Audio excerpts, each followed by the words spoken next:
So this is my second video of documenting what is happening. I have my top surgery on Thursday. That is April 5th, 2018. I am so excited. It's just, oh my goodness. I can't believe it. I mean, if you would have told me this a year ago, 3 months ago, 2 months ago, if you would have told me this when I was 14, that I'd be where I'm at, I'd be, what is it, like 9 months on hormones. I'm living authentically. I mean, freaking gains, man. Like, I used to be so small. Damn, I was looking at pictures of that the other day, and I'm like standing in the mirror flexing, and it's like the size of my forearm, like my bicep is. It's like, yeah, like, cool beans, and my freaking forearm's huge too. I was lifting a patient the other day, and she's blind, and I just kind of was like helping support her, and I had a view, and I could see like all of these veins starting to pop up, and just like my muscles sticking out, and I'm so stoked for him, man. Like, it's so good. And oh, so top surgery. So that's Thursday. It's with Dr. Brian Rubin. I will be having periareolar surgery. So he'll be going in just like around the nipple, taking all the fat out, stitching me back together, and sticking a vest on. So I'll have off drains, obviously both sides, that I'll have to monitor and empty and do that. I'll be getting the drains out on the following Tuesday, as long as everything's looking good. I'm planning on staying at my parents' house right now. I don't really want to do that. I don't know what else to do though. I mean, I could come back here. I could come to my apartment. I could hang out. But I really need somebody there. I don't have that. I'm kind of disappointed that not really that it's a rational disappointment, but that I don't have like a girlfriend or any super close friends or somebody that can come and watch after me. I mean, I've got some roommates. They're goofy. They're good, but they're not my support system, and neither is my parents. But they're physically there. I mean, they're gonna drive me down and back. They're gonna make sure I take my meds and don't do something stupid. And I mean, cat's at home. That's a plus, right? um, but so I gotta call surgeon's office tomorrow, do a pre-checklist with the nurse to get make sure she's got all my medications and anything that she needs to know, background history, and she'll give me, well, I should hear, let's see, tomorrow's Tuesday, so I should hear tomorrow or Wednesday, what time my surgery will be at. I'm anticipating it'll be in the morning. Most everybody that I've seen of getting top surgery has it in the morning. I know they try not to do surgeries after like 4 o'clock, just so that they're out of there by like 6 or 7. Just because most of these are elective.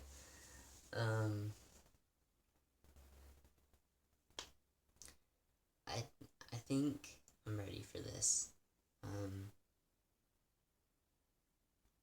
No matter what happens, I've never liked my chest. I've never wanted this. It's not a part of me. I mean, I remember the day that I was like 13 or 14, and I was like, Mom, we gotta go shopping, and we went to Justice and walked around and found bras, and I tried them on, and I mean, I remember me and Brittany going to the mall and getting strapless bras, and I don't know why the hell we did, but that's what we wanted. And a lot of these things, I think I was trying to fit in. I mean, I never had any kind of androgynous role model. I mean, not even transgender, but not even androgynous. Not even really butch tomboy. Nothing. I had the cheerleaders, I had TJ's girlfriends. I mean, I had Erica, and she was tomboy, but she wasn't. And there weren't any role models for me. Not in TV or magazines or YouTubes or anything. I didn't see it. It wasn't there, and so I thought, you know what? I mean, DJ's girlfriends, that's what I got to look up to. Other girls my age that are maturing faster than I am, like, alright, I guess that's what I got, and so I just did it. Whatever the hell was going on in my friend's life, I made my life. I mean, menstruation, just weird stuff that I wasn't experiencing, that wasn't in my life. But I was so confused that I just went with it. That happened to them, so I made it happen for me. And I pretended things, and I just decided that I was gonna be a girl. Because what else do you do? I mean, your anatomy says you are, so you better be. I mean, what else would you be?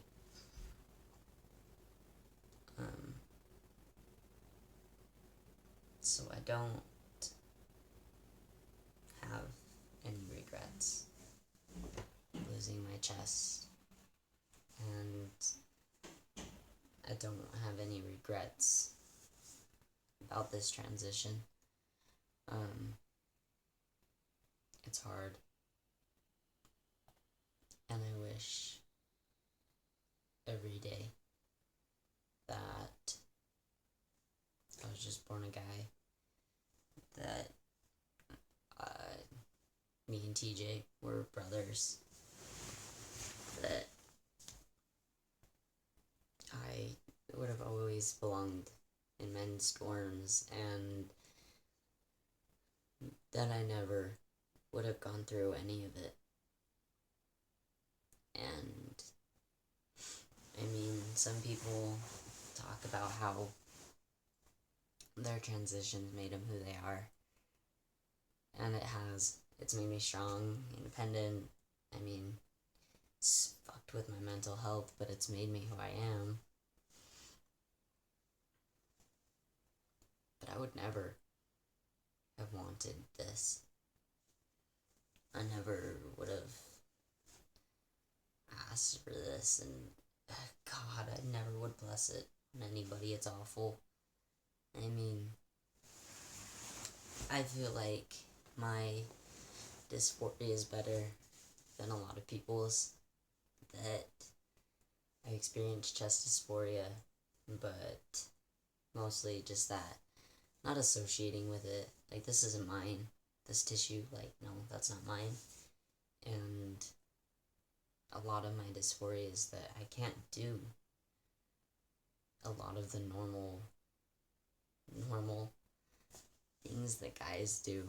I mean, it's always bothered me that I couldn't use the men's bathroom. I couldn't stand to pee. I couldn't take my shirt off at the beach. I couldn't jump in a swimming pool in just the shorts that I was wearing, because that's not a thing. You can't just pull your shirt off and jump in as a girl. You can't, and it just drives me crazy. From tumbling and dance and all of these things, that it wasn't strong enough for me to be like, hey, yo, why can't I be the men's role in ballroom dance? Why can't I wear the tramp pants? I mean, I threw fits because I didn't want to go to the dance. But it was always just kind of like, I want to do that, but it's not harming me. And I want to be a part of this, but it's not hurting me. And it was that until I was 14. And I just kind of hated life, because there were so many things out there that I wanted that I couldn't have. And that's hard, because I had goals. Not education goals, financial, friendship goals, but like things that I wanted to go do that I couldn't. And it kind of brought me down into this bad place of self-hate and just not wanting to be alive, because I was never going to be able to do these things that I wanted to. And I mean, I got to the hospital, and I still just hated everything. I was there, and I would go through these like bipolar things of like, life isn't that bad, I have so much to live for, and then just like, I can't do these things that I want to do, and life is good, and I just up and down, and so long. And then I don't even remember when they told me about being trans. It wasn't something that had clicked in my head. It was an obvious thing of, I think I want to be a boy. And I mean, before I went in, I had already cut my hair off. I mean, just doing what Alice wanted to do. And she says that I told her before I went in. And I owned a lot of boy clothes even before. But it didn't happen. And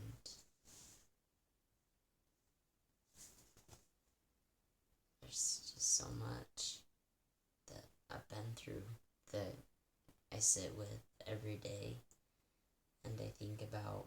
And maybe if I would have said something before I went into the hospital, would Mom and Dad not freak out so much? Would it not be, had we not let you done this, had we not taken you here, would they just accept it and move on with life? Or would it still be the way it is?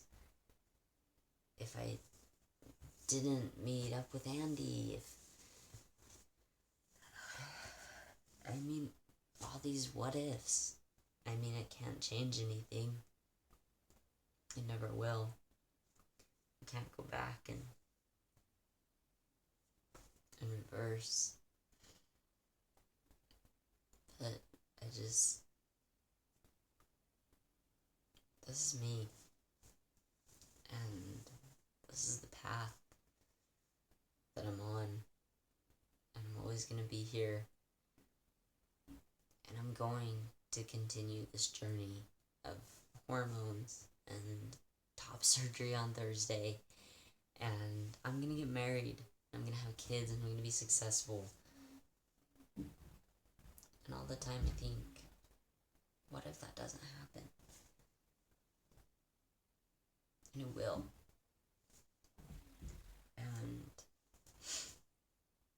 doesn't, I don't want to be here. I will find my way, though. I will make it through this, and I will move past whatever hell is currently in the way, and just keep on my path. But I'm so ready for surgery. I'm worried a little financially, rationally, just because I'm not gonna work for 6 weeks, and I have to buy food and pay rent. I don't even know how the hell I'm paying for this surgery. I mean, it's gonna be on some kind of payment plan. But between surgery, rent, groceries, car payment, car insurance, surgery, I probably already said that, but just having it all, it's terrifying. But it's late, and I should probably go to bed.